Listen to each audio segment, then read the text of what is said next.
There's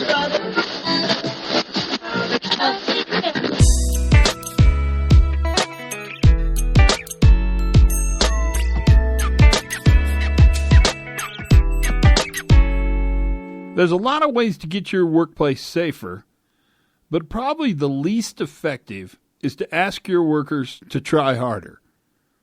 Asking workers to care more doesn't create a system where there are less accidents.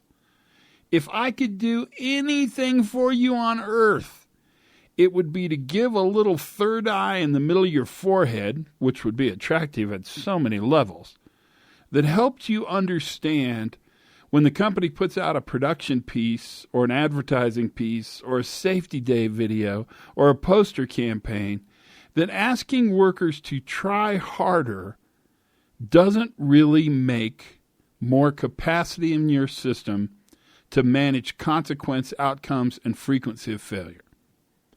I know it feels right. I mean, I get that part. Oh, yes, I get that part.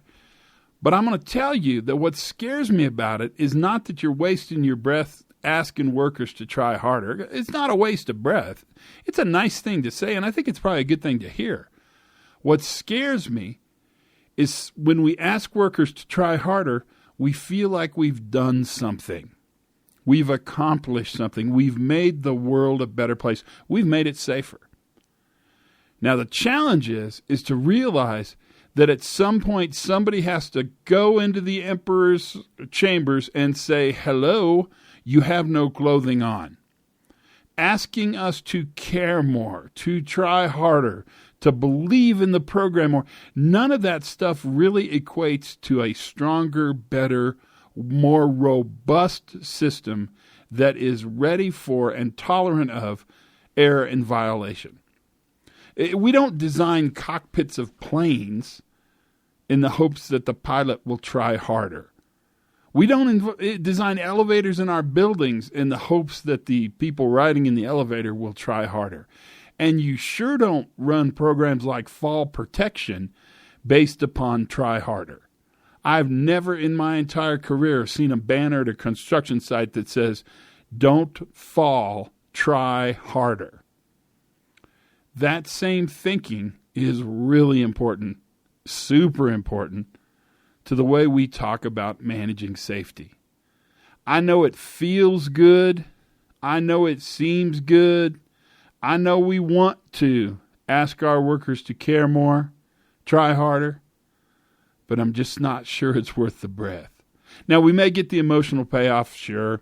We build relationships. They know we care about them. Yeah, that's good. They know they care about us. That's good as well. But for every time your company spends even a nickel on a program that asks a worker to care more, to be more attentive, to be less complacent, to try harder, that nickel would be better spent in managing some kind of safeguard that expects the failure and manages the consequence. We have to design and maintain and build systems that work in spite of human error. We don't drive error out of a system. We actually build error tolerance into a system.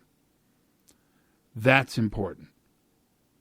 Trying harder doesn't make a system more tolerant of error. Our job is to find that magic balance, and I don't know where it is. Good luck on it, and when you find it, call me. Find that magic balance that helps us understand that asking workers to try harder is not enough. And what scares me is it makes our thinking go down a trail, and the trail we go down is really a cognitive bias that doesn't make us better. Think about it. It's a thought, and that's all it is. It's a safety moment. My name is Todd Conklin, and this is the Pre-Accident Podcast. Try hard every day, be kind, learn something good, have some fun, and for goodness sakes, be safe.